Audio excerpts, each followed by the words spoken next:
My name's Angelo, and welcome to We Want Picks. This is the only channel dedicated to UFC fight picks and DraftKings lineups run by MMA insiders and professional fighters. Every week, I join Dan Kramer and Nick Newell, two longtime professional fighters that have fought at the highest levels on the planet, as well as Jacob Lyons, a skinny kid from Indiana.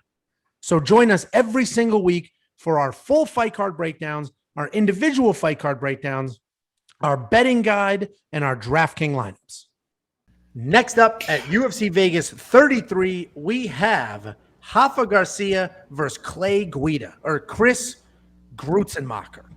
Oh, Rafa García is very funny. Very funny. Yeah, I thought that was solid. I thought about that about 4 What time did you write that today on a napkin? Like 4 days ago. Because I prep early, guys. I prep early. Oh, Rafa García, 12-1 overall, coming off of his only loss to Nasrat Haqparast, which is a legitimate loss, and there's no shame in that. Chris Gruetzemacher, 14-4, 2-3 in his last 5, struggling a bit. This is another fight I'm pretty confident in. So Rafa García, very tough with an absolute great chin. He can exploit Chris Gruetzemacher's brawling style and his overcommit to striking, and he can grapple. Even if he gets hit, he will be fine and continue to move. Chris Gruetzemacher is a striker who uses his hands well. He does not wrestle well. He is coming off of a very, very bad knockout. He's a brawler with a suspect chin. So I think Rafa García absolutely 100% gets this done. I have an inside the distance bet placed already at plus 150. He is in my DraftKings lineup. I think Chris Gruetzemacher's sort of ugly brawling or willingness to brawl, he will just come in there, overcommit to striking. Rafa will grapple, blast him, whatever he wants to do, honestly. I think this is a complete mismatch, and I think it was set up that way to get Rafa García back on that track so they can build him up because they do like him. Chris's willingness to hang out in the pocket will be a problem for him here. What are your thoughts, Danny? Yeah, I think this fight feels to me like, hey, Rafa García, we're sorry we threw you in there against Nasrat on short notice, but damn, you really impressed us and looked pretty good. And I mean, let's face it, this guy is predominantly a grappler, and he stood out there short notice, tired, understandably so, and still stood and banged with Nasrat Haqparast for 3 rounds, and he won a lot of the exchanges. So imagine with this guy with a full camp, when he can take people down. And like you said, he's fighting a guy in Chris Gruetzemacher who is 1-3 in his last 4.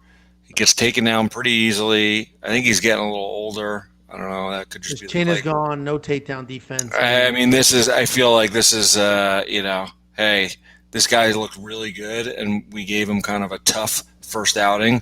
Let's give him something to look. Let's make it up to him somehow. So, yeah, I'm all over Rafa García. I think he's going to finish this fight. He's in my DraftKings lineup. I already have a bet in on him. I was able to get an inside the distance prop at plus money, I believe. I got the same one at plus 150. I got it this morning, actually. Let's see what I got. Plus 160, Angelo. Step ahead of you, kid. Jakey, what do you think?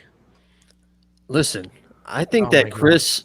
I'm just kidding. I think that this is your second lock of the week. No, I like Garcia in this fight as well. And you mentioned the full camp. His full camp was with Trevor Whitman and those guys up, Gagey and all those guys up there. So the only thing that worries me in this fight is, as you mentioned, Garcia is a wrestler, jiu-jitsu guy that is starting to find his striking. He's been working with Trevor Whitman, so I'm sure his striking is very, very sharp.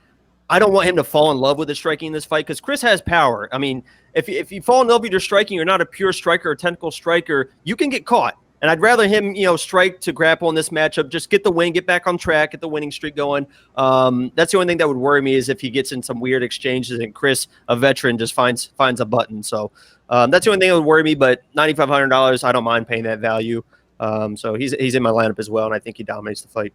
I'm actually going to go look for the sub prop now, too. That's probably nice. Well, that's why I just do the inside the distance. I'm very conservative. I don't want to chase super specific things. I'll get plus money. I'll sprinkle a little bit on the sub prop, too. Of course he will, Danny. He's got 7 submissions out of 11 fights or 11 wins. With that being said, this line, I think there's a stoppage here. I think Rafa gets it. The line's interesting, though. So, I mean, it's either less, or more. I mean, it either goes a little longer and they battle it out because Chris is willing to bang and Rafa will just bang with him, or get a takedown and then on top be busy as hell. I think Garcia comes out and proves a point and just runs straight through him. I'd play less. You're going less. I don't. Yeah. Why would he? He had to bang last fight, and like fights like that, you don't want that many of those. Like, why go out and bang again? You're in shape. You'll probably get a takedown easy. Take the guy down, get a submission, and get out of there. Get your money and go. Go recover from the previous fight and get a new training camp. I think he's going to walk through him. He may not be a bad play for Monkey Knife Fight Knockout Kings either. So either way, if you want to play this on Monkey Knife Fight, if you want to grab one of these prop bets that Dan is just absolutely foaming at the mouth to find right now, WeWantPicks.com. Grab yourself a promo. Sign up now.